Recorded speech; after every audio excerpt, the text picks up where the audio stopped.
Hello friends, मैं नीता भास्कर आप सभी लोगों का अपने यूट्यूब चैनल पर स्वागत करती हूँ। और पॉलिटिकल थिंकर्स, जैसा कि हमारा सिविक्स का ये चल रहा है पॉलिटिकल साइंस में चैप्टर व्यक्तिवाद, ठीक है। और व्यक्तिवाद में हमने व्यक्तिवाद क्या है, व्यक्तिवाद के आधार, व्यक्तिवाद में जो तर्क थे वो हमने सारी चीजें इसमें कंप्लीट कर ली थी। आलोचना वगैरह सब हमने इसमें कंप्लीट कर लिया था पिछली वीडियो में, ठीक है। और व्यक्तिवाद की ये तीसरी वीडियो है, इससे पहले की 2 वीडियो डाल चुकी हूँ। और आशा करती हूँ कि वीडियो आपको अच्छी लगी होगी। अगर आपने नहीं देखी है तो पहले इससे पहले की वीडियो आप देखें, क्योंकि तीसरा पार्ट है, ठीक है। और वीडियो पसंद आने पर लाइक शेयर कमेंट जरूर करें। और अगर चैनल पे नए हैं तो चैनल को सब्सक्राइब करना ना भूलें। चैनल को जरूर सब्सक्राइब कर लें, बेल आइकन जरूर प्रेस कर लें, जिससे नई वीडियो की नोटिफिकेशन आपको लगातार मिलती रहे। और कमेंट जरूर करें कि वीडियो आपको कैसा लग रहा है, ठीक है। और देखिए, लेक्चर वीडियो में थोड़ा सा ये रहता है कि लेक्चर वीडियो में इंपॉर्टेंट चीजें जो हैं वो आप इसमें नोट कर सकते हैं। और इससे क्या है कि आजकल बहुत अधिक डीप में क्वेश्चन पूछे जाते हैं, ठीक है। डीप में पूछे जाते हैं तो सिर्फ क्वेश्चन आंसर कराने से काम नहीं चलेगा। डीपली अगर आपको अच्छी तरीके से सब्जेक्ट के अंदर पूरा घुस के अच्छी तरीके से पढ़ना है तो आपको लेक्चर वीडियो जरूर देखनी होगी, ठीक है। और थोड़ा सा टाइम दें, लेक्चर वीडियो अवश्य देखें और खुद भी पढ़ाई करते रहें। चलिए शुरू करते हैं। तो 19वीं शताब्दी में मुक्त मानव, आधुनिक व्यक्तिवाद हमारा था ये। और हमने व्यक्तिवाद की सारी चीजें कंप्लीट कर ली थी। आधुनिक व्यक्तिवाद पढ़ेंगे अब। तो 19वीं शताब्दी में मुक्त मानव बंधनहीनता के सिद्धांत का उत्कर्ष हुआ, ठीक है। यानी कोई भी किसी भी प्रकार का बंधन नहीं होना चाहिए, ठीक है, आधुनिक व्यक्तिवाद में। किंतु 20वीं शताब्दी में इसका पतन हो गया, यानी 19वीं शताब्दी में इसकी शुरुआत हुई बंधनहीनता सिद्धांत की, मुक्त मानव की। लेकिन 20वीं शताब्दी में क्या हुआ, ये खत्म हो गया। विद्यमान परिस्थितियां, जो वर्तमान परिस्थितियां हैं उसमें प्रति संशोधित रूप में, लेकिन क्या हुआ इसका, यह उभरा लेकिन संशोधन इसका किया गया। जैसे भी किसी कोई भी प्राचीन चीजें हैं या वर्तमान में जो चीजें चल रही हैं, एकदम से अगर खत्म नहीं होती, लेकिन उसमें धीरे धीरे क्या होता है, परिवर्तन होता है, ठीक है। आगे चल के जो परिवर्तन होता है वह उसका संशोधित रूप होता है। और संशोधित रूप में जैसे जैसे समय बीतता है व्यक्ति उसे अपनाता है। तो ये जो संशोधित रूप हुआ इसका, इसे ही क्या कहा जाता है, आधुनिक व्यक्तिवाद कहा जाता है, ठीक है। इसे आधुनिक व्यक्तिवाद के नाम से जाना जाता है। इसका पतन इस कारण हुआ, पतन क्यों हुआ इसका, इस कारण हुआ कि पूंजीवाद जो था, पूंजीवादी व्यवस्था थी, उसमें क्या हुआ, बहुत अधिक बुराइयां थी। राज्य की गतिविधियों के संदर्भ में नए चिंतन जो थे वो आवश्यक बना दिया गया। साथ ही सार्वजनिक कल्याण के नाम पर राज्य की गतिविधियों में वृद्धि व्यक्ति की स्वतंत्रता में कटौती का कारण बन गई। जैसा कि सरकार कहती है कि हम यहाँ पे प्रतिबंध लगा रहे हैं, हम इसलिए लगा रहे हैं कि हम आपको ये सुविधा देंगे, हम आपके लिए ये कार्य करेंगे। लेकिन कल्याण के नाम पे क्या होता है, सिर्फ आधी चीजें सही होती हैं, नहीं भी होती हैं, आप खुद देख रहे होंगे। तो क्या होता है कि उसमें चीजें सही नहीं होती हैं पूरी तरीके से, ठीक है। सरकार कहती तो है, राज्य कहता तो है, लेकिन क्या करता है वो, कल्याण के नाम पे आप पे और अधिक प्रतिबंध का लगाता चला जाता है। प्रतिबंध के नाम पे आपसे कई तरह की गतिविधियों के, आपके स्वतंत्रता में कई कारण से क्या की जाती है, कटौती की जाती है, ठीक है। आपकी स्वतंत्रता में कटौती करके उसमें जो वृद्धि होती है, कल्याण के नाम पे वृद्धि के नाम पे क्या करता है वो, स्वतंत्रता में कटौती करता है। तो इस कारण क्या हुआ, आधुनिक आधुनिक व्यक्तिवाद नामक ये उभरा। 20वीं शताब्दी में आधुनिक व्यक्तिवाद के उदय तथा व्यक्तिवाद के घटते प्रभाव के बारे में जोड ने कहा है कि व्यक्तिवाद या इसके स्वतंत्रता के सिद्धांत को, जो राजनीति में बहुत ही मूल्यवान है, जब आर्थिक क्षेत्र में लगाया गया तो विनाशकारी युद्ध हुआ। यानी व्यक्तिवाद और इसकी जो स्वतंत्रता, इसके सिद्धांत को राजनीति में जो कि बहुत ही मूल्य है इसका, व्यक्ति की स्वतंत्रता बहुत मूल्यवान है, लेकिन जब इसको आर्थिक क्षेत्र में इसका प्रयोग किया जाने लगा तो इसका विनाश हो गया शुरू, ठीक है। और संक्षेप में, समष्टिवाद की प्रकृति व्यक्तिवाद पर आक्रमण का यह फल हुआ कि बदले में व्यक्तिवाद ने प्रबल रूप में समष्टिवाद पर प्रहार किया। अतः जोड़ ने ठीक ही कहा है कि व्यक्तिवाद के विरुद्ध प्रक्रिया ने बदले में एक प्रक्रिया को जन्म दिया। क्या किया, व्यक्तिवाद के विरुद्ध प्रक्रिया ने बदले में किसी दूसरी प्रक्रिया को जन्म दिया और चक्र पूरी तरह क्या हुआ, ये घूमता रहा। और राज्य के प्रति वर्तमान असंतोष, जो प्रेजेंट में राज्य के प्रति असंतोष है, व्यक्तिवादी चिंतन को पूरी पुनर्जीवित होने की प्रेरणा मिली। ठीक है, राज्य से संतुष्ट नहीं है, ना आप संतुष्ट हैं ना हम संतुष्ट हैं। ठीक है, क्या है, हम असंतुष्ट हैं, राज्य के कार्यों से हम पूरी तरीके से संतुष्ट नहीं होते हैं। तो यह जो वर्तमान असंतोष है, जो उस वह क्या हुआ, चिंतन करने लगा मानव। तो व्यक्तिवादी चिंतन को पुनर्जीवन इससे मिला और उसकी प्रेरणा मिली, जो रूप में तो नहीं, देखने में तो नहीं, लेकिन भावना में 19वीं शताब्दी के व्यक्तिवाद जैसा है। ठीक है, जोड़ ने व्यक्तिवाद को 3 क्रमों पर आधारित बताया है। पहला है, हर व्यक्ति समान रूप से दूरदर्शी है और उसमें क्या चाहता है यह समझने की क्या है, समान क्षमता है। यानी जोड़ कहते हैं वैज्ञानिक जो ये कहते हैं कि व्यक्तिवाद को क्या है, हर व्यक्ति क्या है, हर व्यक्ति बुद्धिमान होता है, आप बुद्धिमान है, मैं बुद्धिमान हूँ। हर व्यक्ति अपने आप को क्या मानता है, बुद्धिमान मानता है। कोई भी व्यक्ति अपने आप को ये नहीं कहेगा कि मैं मूर्ख हूँ, ना वो मूर्ख होता है। सबके अंदर सोचने की, समझने की, कार्य करने की क्षमता होती है। बस क्या होता है, उसको दिशा मिलनी चाहिए। ठीक है, उसके लिए जो संसाधन है वो उसके लिए पर्याप्त होने चाहिए, उसे अवसर मिलने चाहिए। ठीक है, ये सब चीजें, अवसर, ठीक है, संसाधन, ये सब क्या है, महत्वपूर्ण है। अगर संसाधन नहीं मिलेगा, कितना भी आप महत्वपूर्ण कार्य करना चाहेंगे, लेकिन आपके पास संसाधन नहीं होगा तो उसके अभाव में आप उस कार्य को कर नहीं पाएंगे। ठीक है, तो इसलिए अवसर अवसर बहुत आवश्यक है, अवसर की आवश्यकता है, संसाधन की आवश्यकता है। लेकिन गुण तो सब में होता है, लेकिन वह क्या होता है, अवसरों के अभाव में, संसाधनों के अभाव में व्यक्ति अपने कार्यों को पूरा नहीं कर पाता है। तो ये जोड़ कहते हैं कि हर व्यक्ति समान रूप से, यानी हर व्यक्ति दूरदर्शी होता है, दूर तक सोचता है, उसमें सोचने की क्षमता होती है, समझने की क्षमता होती है, लेकिन अवसरों के अभाव में, संसाधनों के अभाव में व्यक्ति अपने कार्यों को नहीं कर पाता है, वो बात अलग है। हर व्यक्ति में इच्छित वस्तु, यानी जिसकी इच्छा हो उसे प्राप्त करने की समान रूप से शक्ति होती है। ठीक है, आपके अंदर शक्ति निहित है। जैसे मान लीजिए आपको लगता है कि नहीं, मैं तो टीजीटी और पीजीटी में टॉप करूंगा, तो आपको टॉप करने से कोई भी, मैं बताऊं, रोक नहीं सकता है, यदि आपने मन में ठान लिया और उसी प्रकार से आप उसके लिए प्रयास रहे। ठीक है, अगर आपको कोई एग्जाम देना है और आपने प्रयास कर लिया कि नहीं, मुझे तो इसमें टॉप करना है और मुझे इसमें सफल होना है, तो आपको कोई भी नहीं रोक सकता, आप उसके लिए 1000 प्रयत्न कर डालेंगे। लेकिन उसके लिए सच्ची निष्ठा होनी चाहिए, जागरूकता होनी चाहिए, तमन्ना होनी चाहिए, इच्छा होनी चाहिए। ठीक है, बिना इच्छा के, बिना तमन्ना के आप कोई भी कार्य को नहीं कर सकते। ठीक है, और उसके लिए प्रयास भी होना चाहिए और लगातार हार नहीं मानना है। तो इच्छित वस्तु को प्राप्त करने की समान रूप से शक्ति है और उसे चयन करने का समान रूप से स्वतंत्रता है। ठीक है, हर व्यक्ति की इच्छाओं की संतुष्टि और संपूर्ण समाज के कल्याण में समरूपता है। यानी हर इच्छाओं, व्यक्ति की जो इच्छाएं होती हैं उनकी संतुष्टि और संपूर्ण समाज है उसके कल्याण में क्या होती है, समरूपता होती है। उपयुक्त कारणों से ही व्यक्तिवाद की अवनति हुई, यानी उसकी अवनति हुई, उन्नति नहीं हुई, तथा उसका स्थान क्या हुआ, समाजवाद और आदर्शवाद ने ले लिया। किसने ले लिया, समाजवाद और आदर्शवाद ने ले लिया। परंतु इन दोनों की प्रतिक्रिया स्वरूप व्यक्तिवाद का शुद्ध रूप जन्म हुआ। जब समाजवाद ने, ठीक है, समाजवाद ने प्रतिक्रिया की और आदर्शवाद ने प्रतिक्रिया की, तो क्या हुआ, इन दोनों के जो है उसके प्रतिक्रिया स्वरूप, ठीक है, प्रतिक्रिया स्वरूप व्यक्तिवाद उभर कर सामने आए, व्यक्तिवाद का जन्म हुआ। आदर्शवादी बहुत ज्यादा आदर्शवादी हैं और वो हर कार्य, उन्हें उन्हें लगता है कि आदर्शवादियों को ईश्वर कर रहा है, ईश्वर की मर्जी है।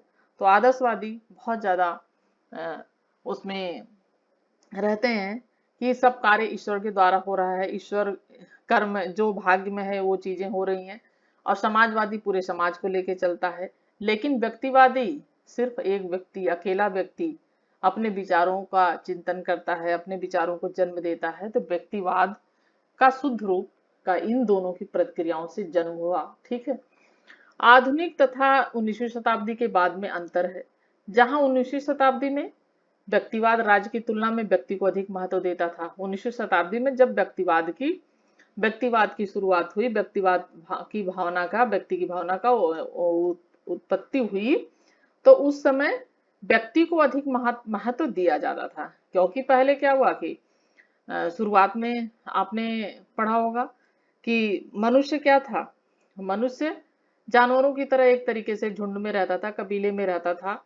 ठीक है, कोई किसी पे रोक नहीं थी, कोई किसी पे टोक नहीं थी, जो जिसको मारता था, खाता था, पीता था, इस तरीके से कार्य करता था। तो उसमें क्या हुआ, उससे झगड़े शुरू हुए, संघर्ष शुरू हुआ आपस में। उसमें जो बलशाली रहा वो जीता, जो कमजोर वर्ग था वो खत्म हो गया। ठीक है, तो यहीं से धीरे धीरे क्या हुआ, राज्य की उत्पत्ति शुरू हो गई। राज्य की उत्पत्ति ऐसे ही तो हुई है, फिर राज्य की उत्पत्ति शुरू हुई कि कोई एक ऐसी संस्था होनी चाहिए जो इन सब चीजों पे लगाम लगाए, जिसकी सब बात माने।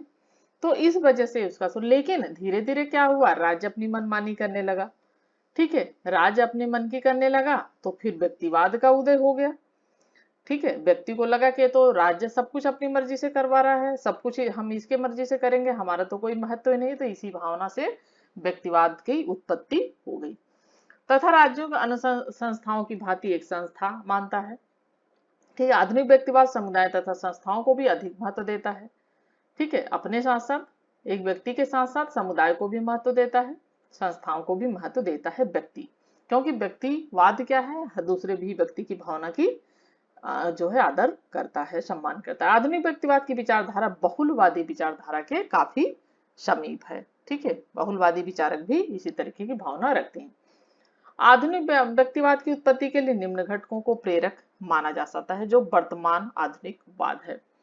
बहुलवाद, राज्य को सामाजिक समूह में से एक संघ मानने की प्रवृत्ति ने नए विचार को जन्म दिया। समुदाय तथा संस्थाओं की संख्या में वृद्धि और राज्य की तुलना में उसको महत्व प्रदान करना भी इसका कारण था। बहुलवाद कैसे हुआ, राज्य को सामाजिक समूह में से एक संघ मानने की प्रवृत्ति ने क्या किया, इस विचार को जन्म दिया, और जो समुदाय था, संस्थाएं थी, उनकी संख्या में वृद्धि हुई और राज्य की तुलना में उनको अधिक महत्व दिया जाने लगा, जो समुदाय और संस्थाएं थी। ठीक है, क्योंकि समुदाय और संस्थाएं अगर उनमें विकास है तो समझ लीजिए पूरे समाज का विकास है, पूरे देश का विकास है।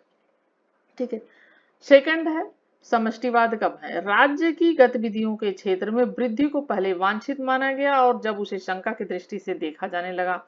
पहले तो राज्य के वो आवश्यक माना गया था, लेकिन बाद में उसे शंका की दृष्टि से देखा जाने लगा कि राज्य क्या करता है, हर कार्य को अपनी मर्जी से करने लगा। बहुमत की तानाशाही, राज्य को तानाशाही की स्थिति मिल गई, राज्य जो चाहता है वो करवाता। तो तानाशाह की स्थिति जब उत्पन्न हुई तब व्यक्ति में डर पैदा हुआ, राज्य के प्रति विद्रोह की भावना उत्पन्न हुई। अल्पसंख्यकों की सुरक्षा की चिंता को बढ़ावा दिया। तो बहुमत जो था उसकी तानाशाही ने, जो अल्पसंख्यक थे यानी कम संख्या के जो लोग थे उसे अल्पसंख्यक कहते हैं, तो अल्पसंख्यकों की सुरक्षा की चिंता को बढ़ावा दिया। तीसरा पॉइंट है युद्ध की मनोवृत्ति। प्रथम विश्व युद्ध के बाद कुछ राज्यों ने जिस ढंग से गर्म व्यवहार किया, ठीक है, उसने सामाजिक सिद्धांतकारों तथा नई पीढ़ी को खतरे से परिचित करा दिया। अतः इसके बाद सरकारों की निरंकुश शक्तियों को रोकने का प्रयास किया। प्रथम विश्व युद्ध कब हुआ था, ठीक है, कब हुआ था, 1914 से 18 तक। ठीक है, प्रथम विश्व युद्ध चला था। तो उसमें क्या हुआ कि उसने सामाजिक सिद्धांत का नई पीढ़ी को खतरे से परिचित कराया। ठीक है, कि खतरे भी हो सकते हैं, इस तरीके की लड़ाइयां हो सकती है, युद्ध हो सकता है, इससे लोगों को खतरा हो सकता है। अतः इसके बाद सरकार जो थी उसकी निरंकुश शक्तियों को रोकने का प्रयास किया गया, क्योंकि हिटलर और जर्मनी का हिटलर और इटली का मुसोलिनी, इन सब चीजों की वजह से काफी चीजें दिक्कतें हुई और जिसकी वजह से युद्ध हुए। तो ये सब चीजें हैं। ठीक है, तो निरंकुश जो शक्तियां थी उनको रोकने का प्रयास किया गया। आधुनिक व्यक्तिवाद की विशेषताएं। जोड़ ने आधुनिक व्यक्तिवाद की 3 महत्वपूर्ण विशेषता को इस प्रकार प्रस्तुत किया है। पहला क्या है, बौद्धिकतावाद विरोधी धारा उत्पन्न हुई, जो सामान्य रूप से राज्य के विरुद्ध तथा विशेष रूप से राज्य के बारे में हीगलवाद तथा समष्टिवाद के सिद्धांतों के विरुद्ध निर्देशित है। तथा महत्वपूर्ण बात यह है कि राज्य का न तो नैतिक आधारों पर तिरस्कार किया जाए, न इसे आर्थिक आधारों पर संघों के अन्य रूपों के अधीन बनाया जाए। बौद्धिकतावाद, बौद्धिक सोच समझ, जो पढ़ा लिखा एक वर्ग है, चिंतनशाली वर्ग है, उसे बौद्धिक वर्ग कहा जाता है। तो जो बौद्धिकवादी विरोधी धारा उत्पन्न हुई उसके बाद, ठीक है। और यह राज्य का महत्वपूर्ण बात यह है कि राज्य का न तो नैतिक आधारों का न ही नैतिक चीजों का उसका तिरस्कार किया जाए यानी अवहेलना की जाए, और न ही आर्थिक आधारों पर संघों के जो अन्य रूप है उसको उसके क्या हुआ अधीन बनाया जाए, उसके अंडर में बनाया जाए। उन समूह तथा संघों के वास्तविक व्यक्तित्व का प्रबल समर्थन श्रमिक संघ, विद्यालय, चर्च तथा अन्य संघ, यहाँ तक कि फुटबॉल संघ की बात भी की गई है, राज्य की भांति अपना व्यक्तित्व रखते हैं जिसकी उत्पत्ति उनके सदस्यों को सहमतिपूर्ण इच्छा से होती है तथा उसी के अनुसार अपने सदस्यों की निष्ठा तथा सेवा को प्राप्त करने के क्या है वो अधिकारी हैं। ठीक है। तीसरा है यह विचार कि राज्य समूह का संघ, गिल्डों का संगठन, समुदायों का समुदाय तथा प्रशासनिक तंत्र के एक टुकड़े से अधिक कुछ नहीं है।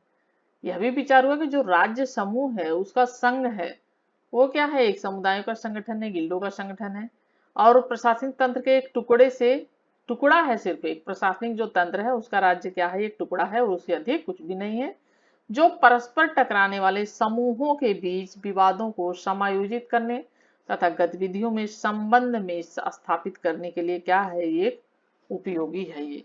ठीक है, जो विवाद है उनको समायोजित करने के लिए और जो गतिविधियां हैं उनके संबंध में स्थापित करने के लिए उपयोगी है। आधुनिक व्यक्तिवाद के मुख्य समर्थक जो हैं ब्राहा, वालास, Norman, एल्जिल, block, Bellak, miss collet इत्यादि जो है ये प्राणी ये क्या है, समाजवादी हैं सब। नॉर्मल एंजिन ने अपनी पुस्तक मेन पॉइंट द ग्रेट इल्पोन, ठीक है, नॉर्मल एंजिन की पुस्तक है द ग्रेट इल्पोन में आधुनिक व्यक्तिवाद के संबंधी विचारों का क्या किया है, प्रतिपादन किया है। उन्होंने इसमें अंतर्राष्ट्रीय शांति तथा सुरक्षा के प्रति बहुत चिंता व्यक्त की है।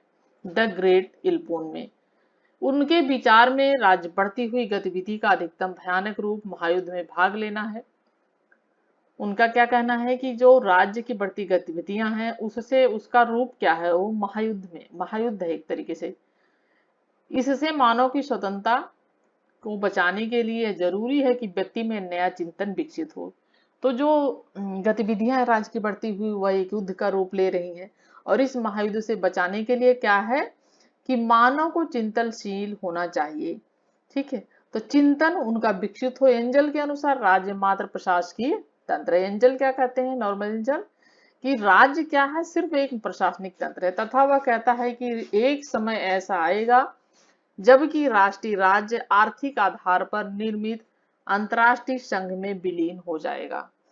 तथा वह कहता है कि एक समय ऐसा आएगा जबकि राष्ट्रीय राज्य आर्थिक आधार पर निर्मित अंतरराष्ट्रीय संघ में विलीन हो जाएगा।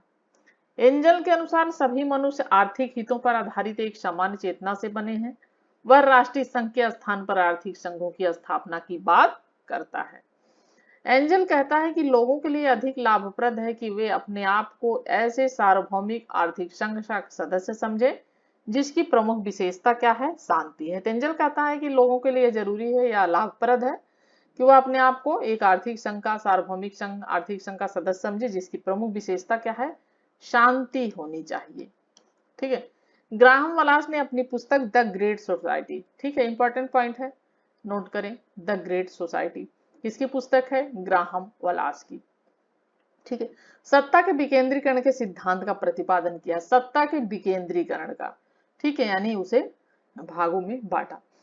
उसकी प्रमुख चिंता यह थी कि व्यक्ति को छलपूर्ण बहुमत के शासन की बुराई से कैसे बचाया जाए।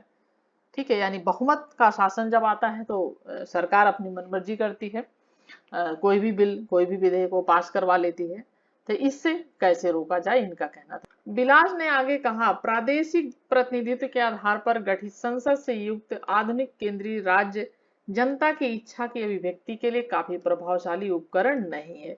तो बिलास का कहना है कि जो प्रादेशिक प्रतिनिधित्व के आधार पर जो संसद गठित हुई थी, जिस संसद का गठन होता है, जो आधुनिक केंद्रीय वर्तमान में सत्ता है, प्रेजेंट में, जनता की इच्छा की अभिव्यक्ति के लिए काफी प्रभावशाली नहीं, उपकरण क्या है, ये नहीं है। व्यवसायिक प्रतिनिधित्व के सिद्धांत को कम से कम राष्ट्रीय विधायिका के उच्च सदन के गठन पर लागू करना चाहिए। उसने विशेष कार्यों के लिए लोक संस्थाओं के निर्वाचन की भी बात कही। ठीक है, बेलाक के अनुसार लोकतांत्रिक समाज व्यवसायिक संवासों का संगठन है।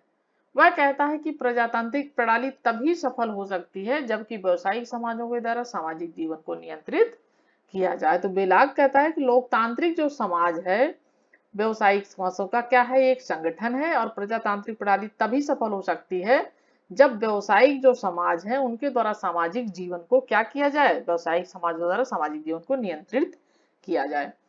मिस फॉलेट ने अपने नए विचारों को अपनी पुस्तक द न्यू स्टेट, ठीक है, द न्यू स्टेट में व्यक्त किया है। मिस फॉलेट कहती हैं कि समूह संगठन की राजनीति की नवीन पद्धति है तथा इन संघों द्वारा ही व्यक्ति अपनी पूर्ण अभिव्यक्ति कर सकता है। उनका कहना है कि समाज का आधारभूत तत्व मैं तथा अन्य न होकर मैं अन्यों में तथा अनेक द्वारा हूँ।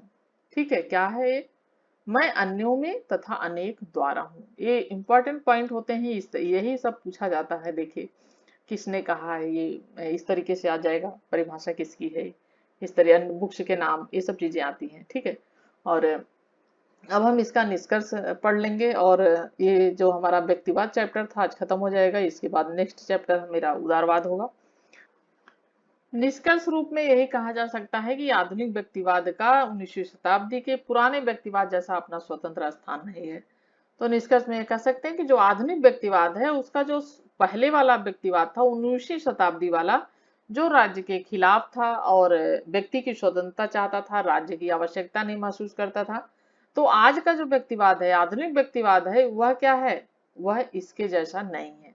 ठीक है, इसके केंद्रीय जो विचार हैं उसको राजनीतिक उदारवाद ने, राजनीतिक बहुलवाद ने तथा गिल्ड समाजवाद के सिद्धांतों में क्या किया गया है, इसको अंगीकार कर लिया गया है। ठीक है, आधुनिक व्यक्तिवाद राज्य की बढ़ती हुई भूमिका के प्रति शत्रुतापूर्ण भाव नहीं रखता। जो आधुनिक व्यक्ति है, हम और आप क्या है, हम और आप यही चाहते हैं कि राज्य सरकार हमारे लिए कार्य करे, लोगों के लिए कार्य करे, प्रजा के लिए कार्य करे, नौकरियां दे, बेरोजगारी दूर करे और अच्छे कार्य करे, यही तो चाहते हैं, सुविधाएं दे, तो यही चाहते हैं। तो हम सरकार के खिलाफ नहीं होते हैं। तो आधुनिक जो व्यक्तिवादी विचारधारा है वो व्यक्ति को अपने आप को स्वतंत्र तो समझता है, लेकिन राज्य की आवश्यकता भी महसूस करता है और राज्य के खिलाफ वो नहीं जाता। स्वतंत्रता को सत्ता के मद में चूर राज्य के आक्रमण से बचाना चाहता है। ठीक है, शत्रुतापूर्ण भाव नहीं रखता है कि राज्य की आवश्यकता ही नहीं, राज्य शत्रु है, जैसा कि 19वीं शताब्दी में व्यक्तिवादी चाहते थे कि राज्य की आवश्यकता ही नहीं है।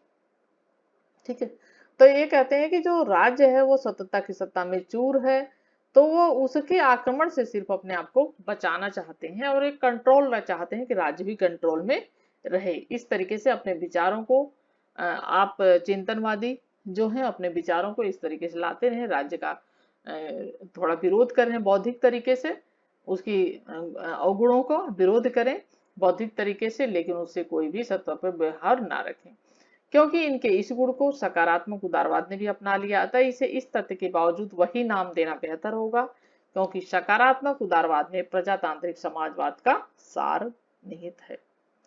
ठीक है, तो हमने ये चैप्टर यहीं पे कंप्लीट कर लेते हैं हम, और नेक्स्ट जो हमारा टॉपिक होगा, नेक्स्ट लेसन हमारा होगा वो उदारवाद होगा। और आशा करती हूँ वीडियो आपको पसंद आई होगी। पसंद आए तो लाइक शेयर कमेंट करना बिल्कुल ना भूलें, कमेंट जरूर करें कि वीडियो आपको कैसी लगी। नेक्स्ट वीडियो में मिलते हैं। Thank you for watching video.